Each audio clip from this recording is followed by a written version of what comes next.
আয় আল্লাহ সাবেক তিনবারের আয় আল্লাহ বাংলাদেশের দেশ নেত্রী বেগম খালেদা জিয়া অসুস্থ, উলামায়ে কেরামের মহাব্বতে উনি চলতেন, উলামায়ে কেরামদের ভালোবাসতেন, আল্লামা সাইদি রাহিমাহুল্লাহকে অনেক ভালোবাসতেন। আয় আল্লাহ আলেমদের মহাব্বত করতেন।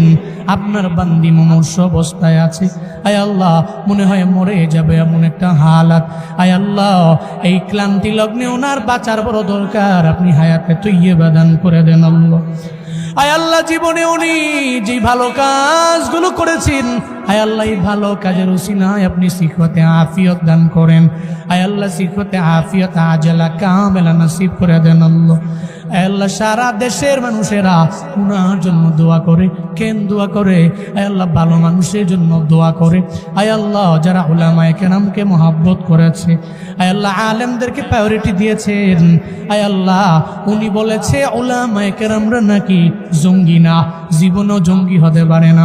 বাংলাদেশের উলামায়ে কেরাম নিয়ে যে কথা বলতে পারে সে উলামায়ে কেরামের অবশ্যই শুভাকাঙ্ক্ষী।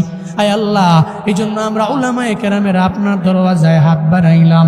আপনার বান্দিরে আপনি সিহতে আফিয়ত দান করেন, আজলা কামেলা নসিব করে দেন রে আল্লাহ।